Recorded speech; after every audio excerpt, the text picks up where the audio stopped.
this, I'll tell you a really awesome story, which I hope won't take me to tears. Most of my work experience has been about companies paying me to travel. It's been fun to watch this ride happen. It's just been awesome. Beanies? Give me the paper. Nice. I love you, Texas. Hey guys, I'm Young, a full-time dad and a full-time professional with the goal to become the best parent possible. The Girl Dad Show is my journey interviewing fellow working parents aspiring to be both good at work and parenting. I'm going to do this by gathering and sharing unfiltered perspectives from my guests. So join me as I research parenthood one interview at a time. This episode of The Girl Dad Show is brought to you by 212. Among the many things that I do, I'm also an angel investor. The two biggest mistakes I see founders make when they come to me for investments are one, they don't have a clean cap table, and two, they are unable to clearly articulate how my equity will dilute over future rounds, and more importantly, what my ROI will be when the company exits.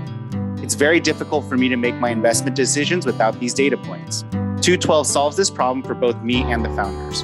For $240 a year, 212 offers an incredibly powerful cap table management and valuation modeling platform. It is by far one of the most powerful productivity tools I've seen, and I highly recommend every founder sign up.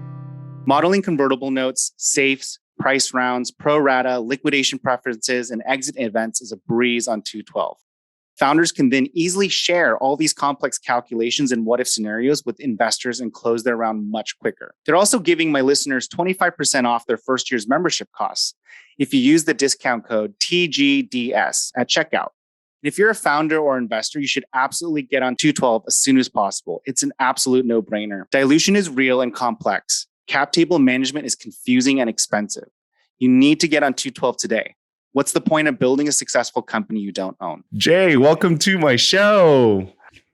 Young, it's so awesome to see you and be here. Thanks for inviting me. I am so excited to have you on the show. I feel like it's been quite a bit of time since we've last talked about being working dads. Yeah, dude. And that word has meant more to me in the last year, I think, than anything else, like being a dad. So this is like such an honor to be here. Thank you again for inviting me. I appreciate it. Let's get right into it. So before we jump into the other questions, I'd love to share with the listeners what you do for a living. Awesome. Yeah. So I have for the last, 15, 20 years been in the world of sales, and I am currently working on a pretty cool project. I am at a company called Thrive Global, which if you've never heard about it, it's the company that Ariana Huffington, the founder of the Huffington Post, started in response to all of the craziness and burnout in her life. Mm-hmm. She actually had this episode while she was in the middle of fundraising for for HuffPo, where she like literally passed out from exhaustion, and then ended up writing a book about her experience called Thrive. And it was really what led her to create the company, which is all about ending the epidemic around stress and burnout, which is something that I've been totally passionate about since literally my kids were born, and trying to make sure that that didn't affect me, because working in sales and being a dad are not really the most congruent things in the world. So a lot of my life has been around that, and just to be able to actually be part of this mission now to help people to understand that you don't have to get burnt out. That's not something you have to do to be successful. Just resonates with me so much. So that's what I'm doing now. Is I'm here, I'm selling Thrive to companies and helping them to communicate that same mission to their employees as well. That's awesome. I didn't actually know the origin story of it. I definitely know of Thrive Global. It's a very, very large company at this point, but it's really cool that that's how it started. It started from her personal experience and trying to solve for this, building out, I'm assuming, another business, right? Yeah. I mean, the story is essentially that she was telling this story to time, like I think it was Mark Benioff who she was talking to, and he said, you should start a company that deals with this, and if you do, I'll invest in it. And literally he did. So that's where Thrive was born, was out of that. Wow. And Salesforce continues to be one of the main companies that we've worked with, and just launched some really cool stuff with them. So like there's a lot of growth in this area too. So like the idea of, especially after last year, the pandemic has been a massive hit on people's mental health. Oh yeah. I can't imagine. Yeah. Yeah. And especially with parents. I mean, the hardest thing about being a parent is the fact that like you've had to be more than just a parent over the last year and a half. You've had to be everything from a parent to a teacher to a counselor to like their best friend in many cases too, because like they don't even have that. So this has been a huge help to a lot of people, and really, and just, I mean, I could not say enough good things. I'll just go on and on. So we should ask me more questions.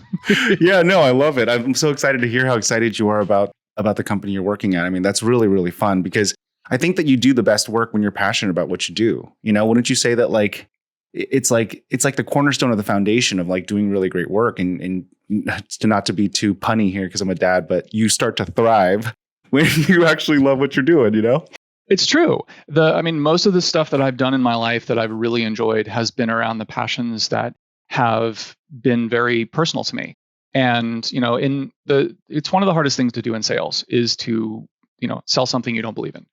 And I've been blessed by the fact that most of my life I've been able to work for companies, or at least on projects that have a very strong resonance with me from like literally like childhood in some cases.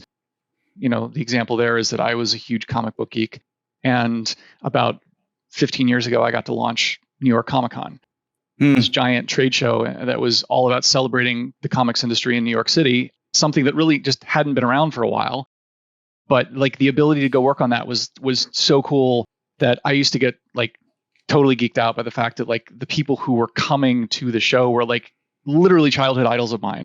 And I had this opportunity to really meet all these people that I was like unbelievably enamored by when I was a kid reading books. And then I got to read, and then I got to actually meet them. That was so cool. But like, that's just an example of like having that be such a guiding force in your life to want to be able to be a part of that. Yeah, I love that you mentioned something else that you were passionate about. I didn't even realize that New York had one. Did you say you started it, or was that? Yeah, there were a couple of other little cons that were happening, and they were mostly like collector groups, like where people could come and buy and trade comics. But there wasn't anything that was like a celebration, like a San Diego Comic Con is like that's the big one, the big one in San Diego. But that's the con, right? That's the actual one that everyone that's the actual con. Yeah. Everybody wants to go to, but the truth is that New York was the birthplace of comics, and it didn't have a show. It hadn't had one for years. And so when we launched it in 2006, the story that we love telling is the fact that we sold about 15,000 tickets to the show, and about 80,000 people showed up. It was insane. We had literally fire marshals closing down the building. We had like lines outside. It was so nuts. And that is nuts. The thing that just got me through it, and this is, you know, where we can talk about, you know, kids too, is the fact that like in the middle of all that craziness was me as like the guy who was running the show. And I was pretty calm. And the reason why I was calm was because about 2 years before that, somebody had taught me how to meditate. And I was literally doing breathing exercises during that insanity. And that's what like got me through that in just nutty couple of days of like people screaming at you and the chaos and everything else, was because I actually had that resource to use. Totally. If you have a 15,000, I mean, for anybody that's done events, I mean, man, like 15,000 person event that turned into an 80, that's like already like what? And then you multiply that with being in New York. Can you imagine putting 80,000 people in New York? I got to say, like, you know, the little baby and toddler that we raised back in 2006 and 2007, like has grown up to be an aggressive teenager now, actually probably a young adult who's going through his grunge phase right now.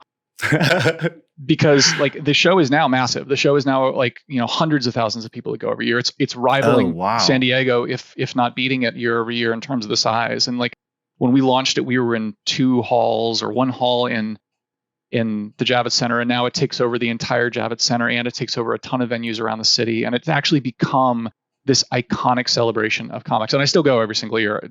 Well, that didn't happen last year, but yeah. I'm looking forward to hopefully going back when it reopens this fall.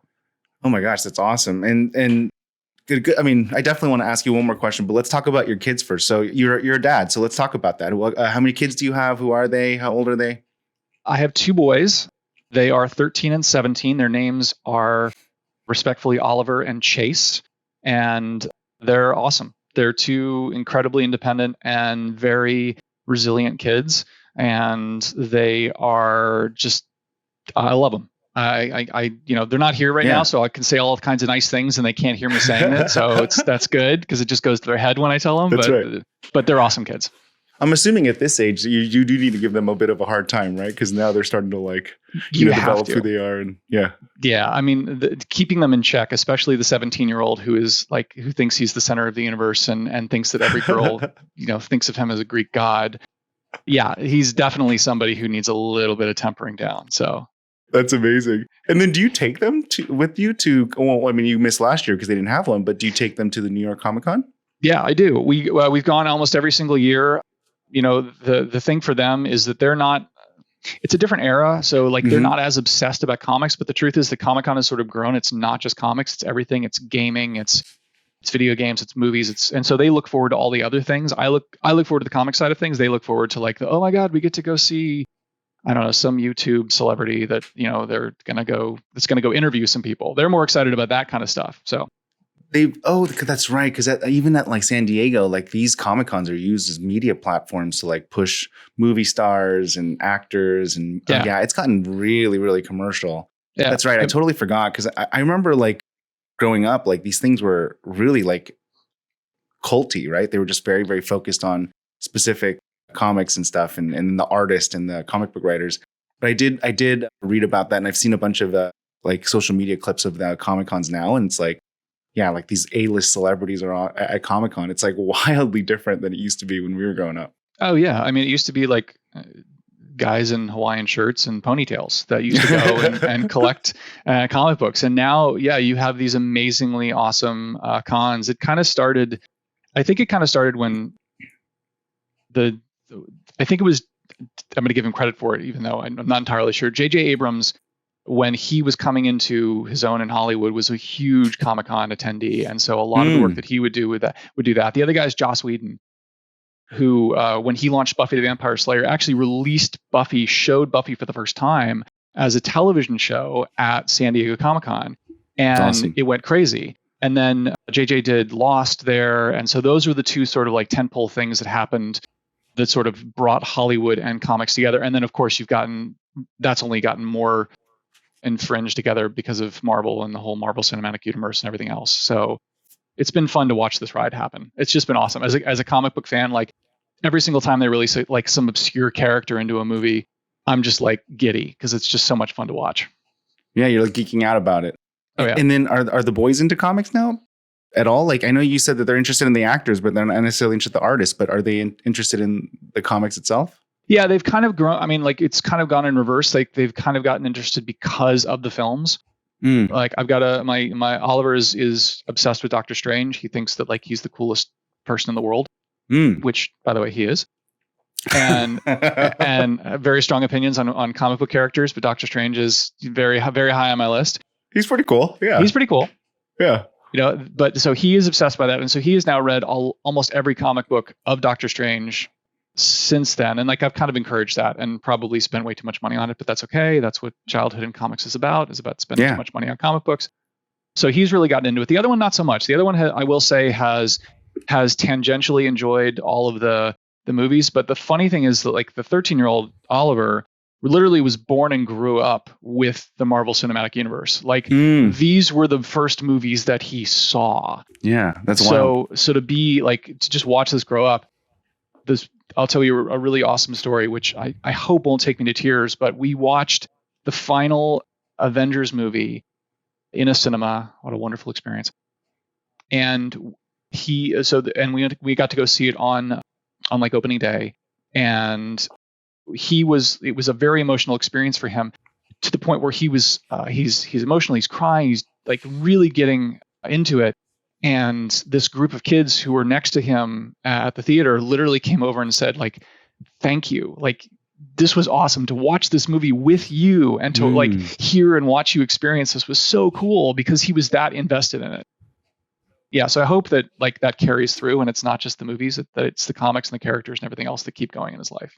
Yeah, that's awesome. And it kind of goes like to the thing of like, if you embody it, like your kids will naturally like think of it as normal. Right. And so I just was like curious about it because I'm trying to do the same thing with music. I'm trying to like incorporate music as like a standard in my kids' lives, just because I want that to be a part of things that we do as a family. And I just was curious if comic books, because you're like literally just like, a hardcore fan. And I'm wondering if you're just trying to like incorporate that into your guys' life, and that's your bonding moment. But it is. And I will say that like in both my kids' rooms, comics is just in every part of their room. Like there's a Thor poster in my son's room. There's a stack of graphic novels on his bedside table that, I may or may not have kept putting there. And then most of the quote library of comics that I have is also sitting in one of my son's rooms. I keep telling him that like that's the only place I have to put it, but it's like it was my intent to like get him something else that he could, like occasionally just reach up and grab and read. So I've tried to do that. So I've tried to basically like repurpose their spaces with the things that I love so that I can, so number one, I'll go in and I'll enjoy that with them, because I think for most parents, like kids' rooms are kind of like these sanctums for their kids, and they let them create it. And one of the things I've always believed is that if you want your kids to appreciate the things that you love, share that space with them. And I know you have like a music room in your house, so I think that's really cool. But like the idea of also bringing it into their bedroom to make sure that like when they're alone, like you're still there, I think is really important. Yeah, you're absolutely right. I think that there is this kind of like level setting of like partitioning your influence in their room. Why is that? It comes from the idea of like you want your kids to be themselves and to have freedoms and to have, and there's also just a certain amount of like at a certain stage, and I can say this because they're both teenagers, rebellion, where they literally just like throw everything out of your room. I mean, we went through that where, I've run the gamut of taking everything out of my kids' rooms to like forcing them to only have certain things in their rooms as punishment. So they're only allowed to have books as opposed to having devices in their rooms and things like that. So it is like their room is their, like, I keep saying it's their sanctum. It's the place that they feel the most comfortable. And you want to have yourself in that somehow. You don't want it to just be about them. Like, and it's a really hard thing to do. Don't get me wrong. Other parents out there will be like, no, my kid would never do that. And I'm like, I totally understand. But the idea is that like you want them to remember you or something about you in their room. So there's not just comic books. The other thing I can share is that like I have a huge love of New Orleans. It's my favorite city. There's a picture over my shoulder of my favorite courtyard and down on Royal Street. Like, and there are pictures of New Orleans in my one son's room, and then pictures of New York in my other son's room, because that's my other favorite city. And so I want them to love, and the Mets and other things that are about New York, but like the idea of it to infuse things that I really love so that they'll appreciate it and that they'll enjoy it. Like that's the way that I feel like they're going to hopefully grow and learn, is that to know the things that I've loved over my life, and either, at least be aware of them, if not appreciate them. Did your parents do this with you? Like, is that kind of like how you kind of came up with this idea? Where did this idea come from? Because it's actually fairly unique. You say it like it's normal or obvious, but I'm telling you right now, like I never even thought about the fact that I had a partition in my mind. Like I'm actually thinking about what I did with Lily, or what we're doing with Lily. We're asking her questions, like we want to paint your walls. So do you want rainbows? Do you want pink? Do you want what do you want? Right. And like right now, like literally this morning, we just had a conversation with her saying like, hey, do you want a bunk bed or princess bed? Because like, I want her to have a bunk bed, and my wife wants her to have a princess bed. And, we're asking her, but it's like one of those things where it's like, I don't know. It's just like a partition. You want to make sure she's making those decisions for some weird reason or another. There's a time when they can do it, and there's a time when they don't know. And so I think steering them a little bit, provided it's coming from a place of honesty and a place of, personal experience. Like you want to infuse the love of things that you have into your kids. And that was really my genesis for it, was the idea of like, if I'm going to get my kids to appreciate the stuff that I love, I want to put it in their room. And to answer your question, like, yes, there was a little bit of that from my parents that I got. Mostly it was from things like memorabilia and experiences. Like whenever we traveled with my parents, because we traveled a lot, my mom would always make sure that pictures of the places we went in my room. Like she would always have a photo or something of like the last trip we went or something, so I would remember that.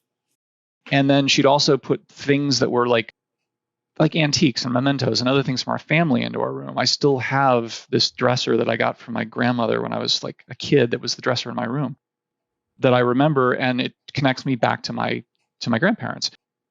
like there's little things like that that my parents infused in me, like the appreciation for love and family and travel. And that's all I think clearly due to putting those influences in there. Yes, I had other things that they didn't really like, pictures of half naked girls and beer cans and other things that were in that room. But, my father may have liked that, but I don't know. But my mom, I know, didn't. Yeah. Can we talk about your childhood? Like, what was your childhood like? Speaking of your parents, like walk us through the journey. I feel like there's so many parallels to how you're raised to how you raise, Well, you'd think. Oldest of three. I have two younger brothers. We are all very close in age. I have literally from beginning to end, my youngest brother is 33 months younger than I am. And there's a kid in the middle. So my mom literally went bam in a row with like a slight little break in between. I think there was a vacation or something that they went on in between, but may have been where my second brother happened. But anyway, the idea of family and being close to your kids was always something my parents stuck with us, because we were. I say this very lovingly, but we were trapped in a motorhome for most of the summers when I was a kid, because my parents loved the idea of traveling with us and taking us places. So we got to travel a lot when we were little kids, and mostly driving around the country and seeing different places. But as a result, like my brothers and I had periods where we were very close or we hated each other's guts. And because we just were on top of each other all the time. But my parents were all about that. They're all about like introducing experiences and giving the opportunity for us to go see things and do things that were, probably new to us or foreign to us. But also just to celebrate like parts of America. And then eventually we did a little trip in Europe and some other things too. But like they were really about that. They're really about educating us and making sure that we were outside of our bubble.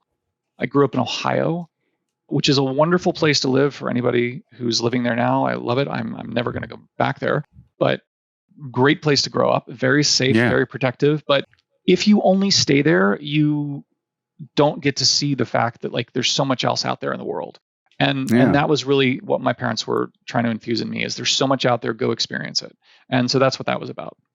Yeah, those are really far cries. Ohio and your two favorite places, New York and New Orleans. I mean, those are like, it's like not even on a spectrum. Those are like, they're like multi-plane spectrums, right? Because I'd even say New Orleans and New York are completely different in wildly different ways, right? Yeah. That's completely. Really interesting. Yeah. So maybe you just like started searching for things that were continuing from that kind of search of like finding new things. And that's kind of what led you to do these travels to different cities, find favorite cities. This is true. And I've kept traveling. I mean, that's honestly, what's funny is that most of my work experience has been about companies paying me to travel. Yeah. Because like I found that has been a really, really cool aspect. The secret is out. The secret of the world. It's the working world. It's something that sort of killed me in the last 18 months, is I literally haven't gotten on a plane. Yeah. But the idea that like every place I wanted to go or anything I wanted to do, I actually had that opportunity because I was traveling for them. I mean, and literally, somebody just asked me this the other day and I was like, yeah, I think I've now been to like 45 countries in the world. And like, it's amazing. I mean, to be able to go and experience that. And most of it was not like me. Some of it was me, but a lot of it was work. So that was beneficial. And that is something that I've tried to give to my kids. But yeah, it's something I totally thank my parents for infusing that with me. That's awesome. And then are you carrying that on to your kids? Like, do you have an RV that you travel with, or are you at least traveling with the kids, or what does that look like? Not in an RV, no. But yeah, my kids have done some travel. I will say that I don't have the difference between, there was a shift that happened when I grew up, which was that it was much more of a celebration to travel. And it was also much easier to travel, I think, back then too. And yeah, the motorhome was a cool thing to do. I am not going to and put my kids through that. I can't do it now. They're both. I'm 6 feet. I'm 6 foot 2 inches tall. My kids are both 5'10" and 5 and 6'1", I think now. So the three of us all in one space, like a motorhome, would be totally uncomfortable. But yeah, the travel thing I have tried to infuse in them. I sent my oldest son to Outward Bound out in Seattle because I wanted him to go experience like another part of the country. For camp. We were planning on going to Japan for the Olympics this last summer. Oh, wow. That didn't happen, but Yeah. there is still a trip on the horizon. And we're, I think what I'm most excited about is the fact that, like, living in New York for the last, 10 years, the city is such a cool experience for kids to be able to try different cuisines and food and things like that. So, Yeah. Going out for sushi or going out for Korean barbecue or going out for a Brazilian steakhouse or, any of the number of great food experiences, like that's got them to experience it in New York. And that was something I never could do in Ohio. Yeah. Like you could get Chinese takeout, but that was about the limit of what you could do for international cuisine in I Ohio. hear you. Yeah. But New York is sort of accessible to all of those different cultures. And so going to different celebrations in New York of international just culture were something that we definitely did. That's awesome. And so do you like think about your kids in a way of like not necessarily prompting travel, but just prompting experiences and like helping them try to find new things? Is that kind of like what you're taking away from your parents' kind of RV extravaganza? I mean, you're kind of, it sounds like you're kind of converting that passion for discovery into your own kind of way. They have definitely been my catalyst for, getting out of my comfort zone and going to do things. And so for much of the time they were growing up, every weekend we did something. It may have just been in the city. It may have just been going to Mets games. But it was, it was at least something that wasn't just, staying inside your bubble and being, really just self-involved. It was about going to do something, going to experience something. And yeah, we did the fun things like going to amusement parks and other things, but like we would go see cultural things more than we would do those fun experiences. And that I do blame my parents, or thank my parents for, because it was just an opportunity to, just kick your ass and basically go out and do something. And the impetus behind it was like, I want to do something with the kids. I wanted to have something that's memorable. And, some of it was definitely too early. I took them to the Bahamas. That was the first big trip that I took them on. And they were like 1 and 5, and neither one of them. The 5-year-old kind of remembers it 12 years later. That's right. Yeah. But otherwise, like, a lot of the stuff that didn't really start catching on until they were like 5 and 9 or 6 and 10. Like, and that's when they really started to remember things and like remember going rock climbing in the Catskills, or going to go see Washington, D.C. and walk around the National Mall and like go and do fun stuff like that. So there was definitely a time where, like, I was trying too hard, but I think we're at the point now where like they actually now get to provide a little bit of input on this. And like reciprocation, like they're part of the conversation. Yeah.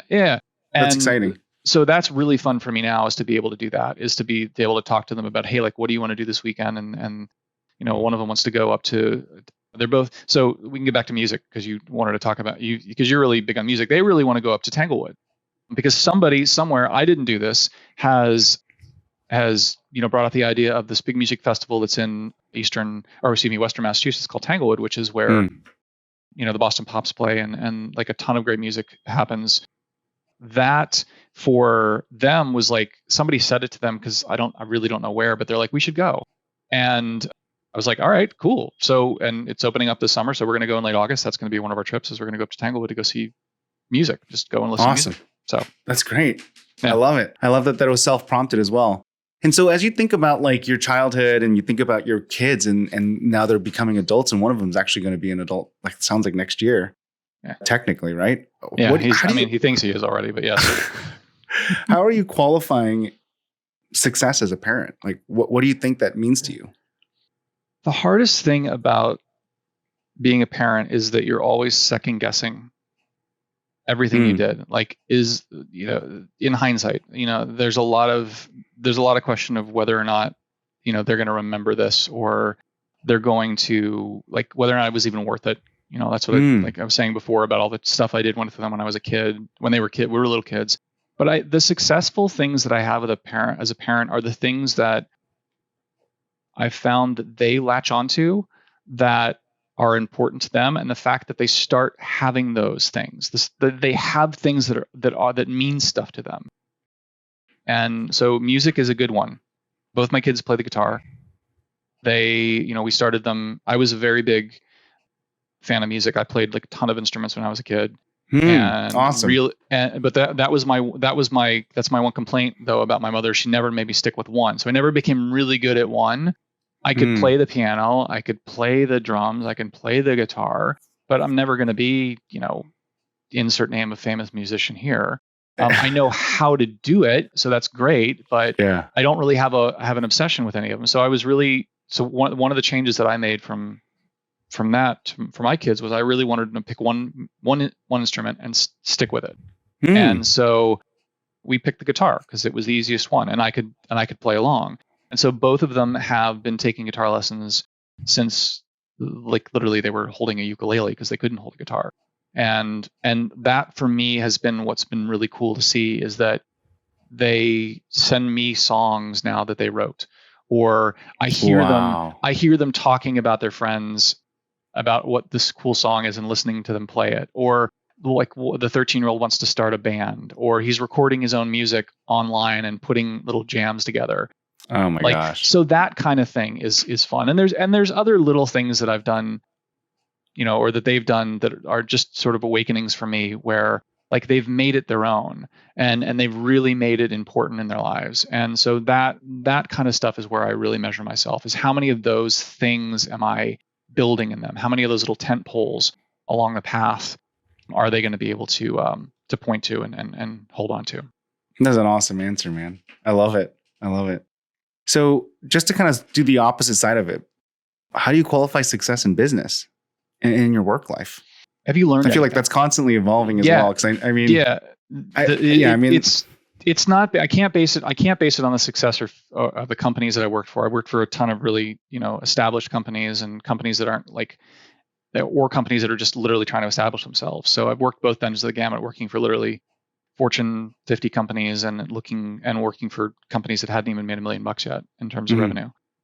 And I think it's more about just the learning experience that you get out of it, and whether or not you're growing as a person from it. If it's something that contributes to your growth, like we met when I was working at Journey, and which was a pre-seed startup or a seed startup, and I'd never done anything that small before, and it was an incredibly challenging, incredibly stressful working experience because you felt like, I use the one-man band analogy all the time. You're literally doing everything yourself.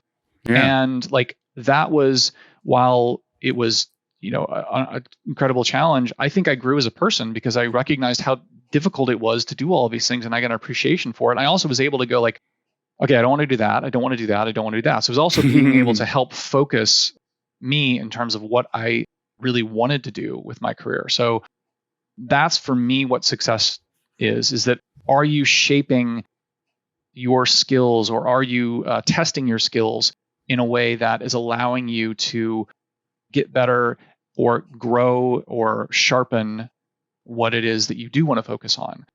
Because I figure that I'm going to be working for probably another 30 years.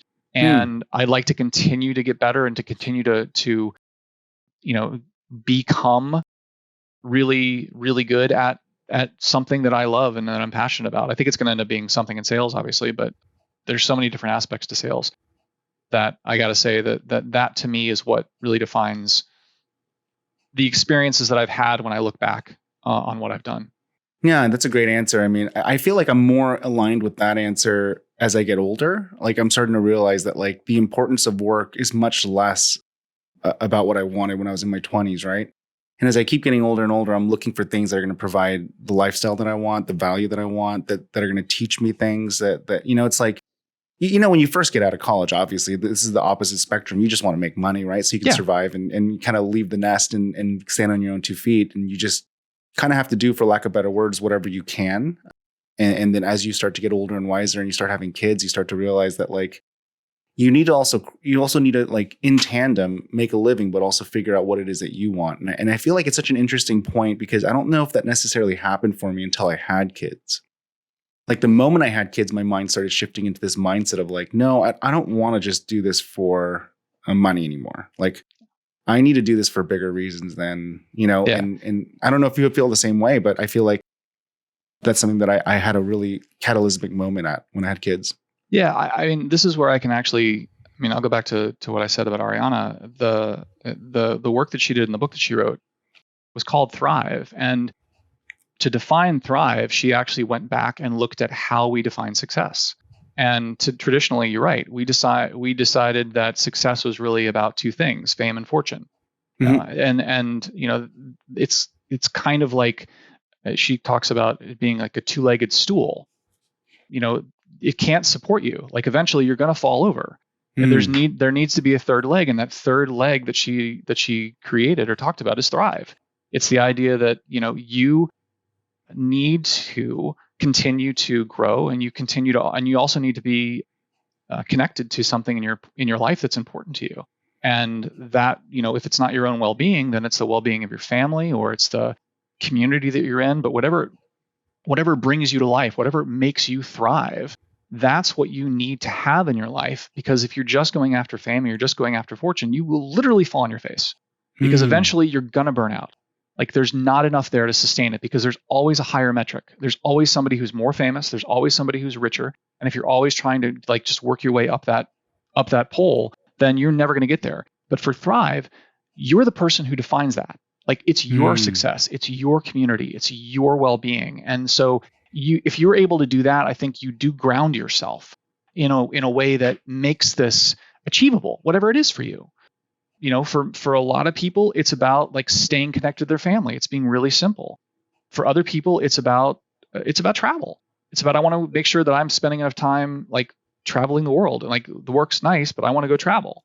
That's what helps you thrive. But it could be so many different things for different people. But I think that's what's unique about this. And if you can find that, then I think you can sustain whatever growth you need to maintain that. Yeah, that's awesome, man. Really, really cool. I also love that you just like paralleled it in. And it sounds like you've really landed in a great place that kind of aligns exactly where you find and define success as a business person at your point in life right now. So that's really great. Yeah. I don't even know if there's like a better situation, right? It's like timing and evolving, but also being able to like do what's right for you at that moment. Because I feel like I'm sure we'll change. Like, you and I as dads will, and as professionals, we'll evolve again. When we're empty nesters, or as we start to retire, we're going to change again. And so I think life is all about like being cognizant of those changes and doing the best that you can with what you have. So I love it, man. I love that passion and story. I really appreciate you sharing that. That being said, I do have a couple of questions that I want to squeeze in before we end this. I'm trying to ask every single guest the same questions as kind of like my rapid fire questions. So I'm going to fire those off right now, okay? Yep. What advice do you have for other parents and soon to be parents? Okay. The best thing I ever did for my kids was teach them to meditate. And I used it in a way that I think replaced the idea of timeouts. That instead of punishing them by making them go stand in a corner for no reason, I actually would help them channel whatever emotion or whatever issues they were having by going into a breathing exercise, or going and sitting quietly and just thinking about whatever it was that they were, whatever was agitating them. And like, that experience to me was so essential in terms of developing them, because it was intentional. Every time that they, acted out, misbehaved, whatever, or just got emotional and I didn't want to deal with them, I'm like, you need to go take a walking break. And, had them go outside and, taught them how to do a walking meditation, or taught them how to do a breathing exercise so that they would just calm down. Like, those little changes in the way that I parented for me and for them, that's the thing I continue to. They still do it. Like, they get upset or emotional and they still go, like, they take themselves out of the equation now. So for me, that was a huge thing that I learned, that I was doing it myself, and to be able to pass that on to my kids, that was a huge thing. That's awesome. If you can go back and tell yourself one thing before having kids, what would it be? Stay connected to your family. The thing that I grew up with that I still miss a lot is the idea of having a lot of family around you all the time. Not just you and your kids, but like extended family, other experiences. Oh, got it. And the idea of having that extended family around more that's something that I definitely look back on and wish that, there'd been a way to keep them infused. And we sort of, like my parents moved to Florida. Most of my family was in Ohio. There's very few family members that I had that went to either that came to the East Coast. So we kind of self-isolated. And I will say that I think that my kids are really missing out from that experience, not being able to have as much time with other family members. We do one thing, which is every 5 years, we do this like big family reunion where I get all the kids together and all the parents together, and everybody else has been doing it for like 75 years. But the fun thing for that is that they get to see and hear from other kids that they're related to in some tangential way. I wish they could do that more. So I would definitely say that I would probably find a way to do more of that when they were younger, was to, get them around more of their family. Awesome. Yeah, that's actually hitting me really hard right now because, I just moved to Austin, Texas, last year, and I grew up, kind of near my extended family. It was like a huge family, and we're fairly tight knit. You don't realize how tight knit you are and what you're missing out on until you extricate yourself from the situation. And luckily, it's been okay because, the pandemic has also caused a lot of that siloing and partition building. But as we start to open up, you realize, oh man, like it's not as easy for me to just to hop over and grab dinner with my parents or my sister and my cousins and all the extended family that I have. And so that hits really hard for me right now. And I'm wondering if I need to make an intentional effort. So I appreciate you answering that. Yeah. I mean, the benefit of technology is that they can FaceTime. Like both my kids have cousins that are their same age. My brother and I both have kids that are the same age. We have two. Oh, he has a 17-year-old girl and a 13-year-old boy. These kids could not be more different. Like where my kids are musicians and kind of geeks, his kids are like athletes and totally social creatures, and it's really cool. But that's what I'm saying is like the ability to know that there's somebody who you're connected to that they can, talk to. They do text, and they do occasionally FaceTime and do other things just to, complain about us probably. But that technology has been our friend in that respect. So it's easier now than I think it ever was when I was a kid, because I had cousins and that were my age that I never saw except when they were in my face at Christmas, that came from Boston or came from California. And the ability to just pick up the phone and be like, "Hey, dude, how you doing?" Or be in a chat room, totally. Or be on a Facebook page or whatever, or be on their TikTok feed or their WhatsApp. So, but definitely using technology to stay connected to your family. Yeah, that's definitely good. So, what is the most surprising thing that you learned about yourself parenting or becoming a parent? The most surprising thing that I learned was that it's all new. I was a brother, I was a son, but there's very little that I experienced when I was younger with my parents that is the same now. So there's all kinds of situations I run into with my kids, from conversations with girls to other things that are just unique to them, and they've really shown me that. And they've shown me that the experiences that I had as in the roles that I played were when I was younger are referenceable, but they're not repeatable. And that's something that I've had to learn, is that when I'm telling stories about what it was like, or when I'm telling them, I mean, they mostly just shake their head and that's not the world anymore. I'm like, okay, fine. That's fair. That was 30 years ago and it's a totally different world. But that's the thing that I've definitely learned, is that I can't directly pull from my own experiences. I have to try and look through the lens of their lives now and apply some bit of what I did when I was a kid to their world, but I can't repeat it. And that's definitely the thing that I keep coming back to and thinking about, that it's referenceable, but it's not repeatable. So you can't do the same thing that you did in their lives. Yeah. If that makes sense. It's awesome. Yeah, it makes a lot of sense. I love it. And then actually, I have 5 now. So I forgot that I changed this about 5 episodes ago. So 2 more questions, all right? Okay. What's your all-time favorite business book? It's the Little Red Book of Selling. It's literally right behind me on my shelf. It's the Little Red Book of Selling. I've never even heard that book before. It's by a sales guru by the name of Jeffrey Gitomer. And cool. He's awesome. And it's like this elementary book that talks all about everything that's the basics in sales. How to treat your customer right, how to listen to people, how to show value to others before you ask them to buy something from you. There are so many fundamentals in that book that a mentor actually handed it to me, because I was not always in sales. I was, but I didn't really accept it for a long time.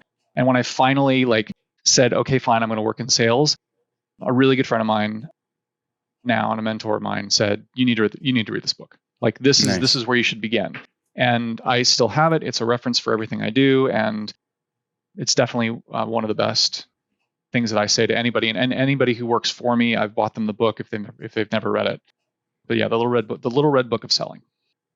Nice. That's a great one. I've never even heard of it, so I can't wait to unpack that one. I think everyone needs to learn a little sales, to be honest with you. I think it's just one of those core skills that we don't emphasize enough growing up. And then as an adult, you realize your whole life is selling. Being a parent is selling. Being an adult is selling. Anything. Yeah. You're either being sold or you're selling. It's the two experiences you have in your life. There's very few instances, unless you're alone in the woods meditating, that that you're not in one side of a relationship in a sales conversation. Yeah. And my final question for you is, I think we've actually talked about this quite a bit, but my final question is, what personal hobbies do you have when you're not crushing it at work and thriving at work and being a great parent and dad? I still consider parenting to be my full-time hobby for the next several years. That's what takes up most of my life, because it's what I spend most of my time doing. Full-time hobby. That's a great explanation of being a dad. It's totally true. I learn from it. I evolve from it. It's everything. It's and I want to put it on my resume at some point, but that's clever. But I play music. I have a guitar. I have a piano. I still thank my mother for the things that she allowed me to learn. I bike, but I will say that I spend a lot of my time in thought, meditating. That's something I spend doing every single day. So I don't know if I can call it a hobby. It's more of a habit than a hobby. But it is something that I find to be incredibly helpful for everything else that I do. So, and it also helps me zone out. Awesome. Get in my own space and just think about things. So, that's something that if I had to say I do every single day, that's what I do every single day. Awesome. Jay, thank you so much for taking the time to be on my podcast. I had a really great time interviewing you and getting to know you better. Oh, Young, I miss you. We should do this more. Maybe a weekly thing. I would love that. Yes. I mean, seriously, right? What's better than talking to another dad about work, life, and kids? It's so hard. Look, everybody who's been through this in the last 18 months deserves a medal. You're watching the Olympics and they should have handed out gold medals for everybody. There's no second, there's no third. Everybody gets a first place medal, because just surviving and getting through the last 18 months has been, I think, an awesome experience that you will hopefully look back on and cherish, because you got to spend this much time with your kids. Yeah. But at the same time, it's definitely something where it's been an influence on everything I've done in my life. So I'm so glad to be able to celebrate it with you. So thank you for the opportunity. Great way to close out the episode. Thank you so much, Jay. My pleasure, Young. Talk to you soon. Good luck with the podcast. Thank you, brother. Thanks for tuning in to another episode of The Girl Dad Show. We hope you enjoyed that interview. And if you want to subscribe to our email list and learn more, you can head over to thegirldadshow.com. Thank you, and see you next time.